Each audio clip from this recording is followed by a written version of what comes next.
the 2013 SEMA show, everyone on the V8TV crew decided to pick a car that they really liked and find the builder and ask them questions about it. And I decided to pick this 1950 Studebaker built by Hill's Rod and Custom, and I'm here with Curt, the builder. So I don't know a lot about Studebakers.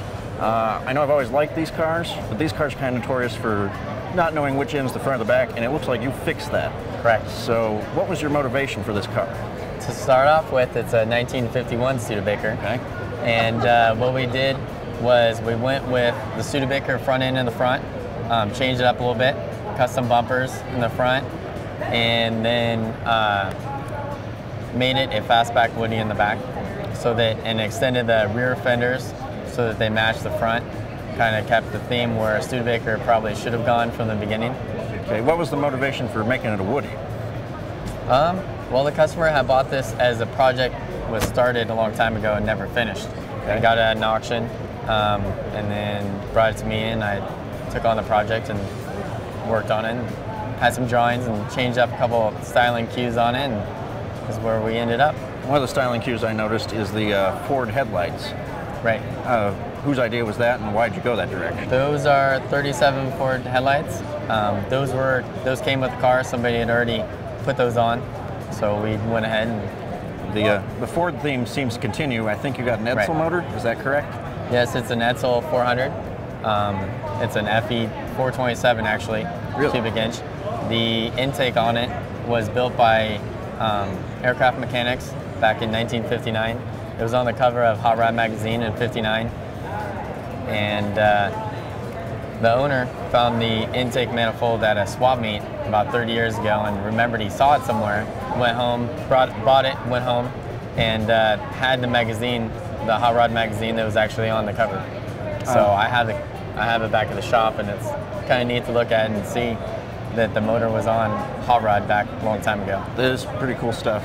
Obviously, it's in the Dynamat booth, so there's not an interior in it. What sort of flavor are you going with for the interior? We're going to go with a bench bucket setup. It looks like a bench seat, but they also slide back and forth so you can, adjust for comfortability. And then we're going to keep a lot of the wood grain theme throughout the inside of the car. All the garnish moldings are wood grain, and as well as the steering wheel, and have pretty minimal amount of carpet and upholstery on, except for the door panels, of course.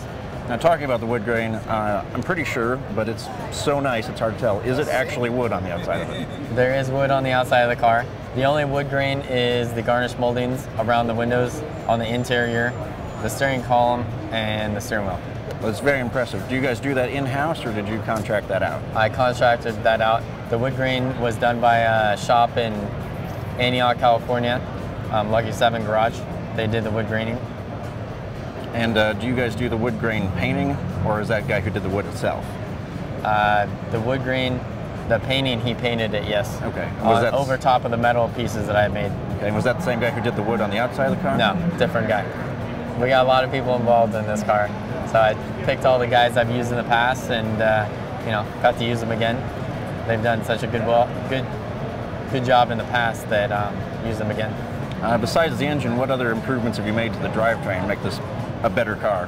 Well, instead of using the stock chassis on this, we went with the R. Morrison chassis, had it spec'd out, and then transfer over the front fenders and cowl, and then basically everything from there back we built.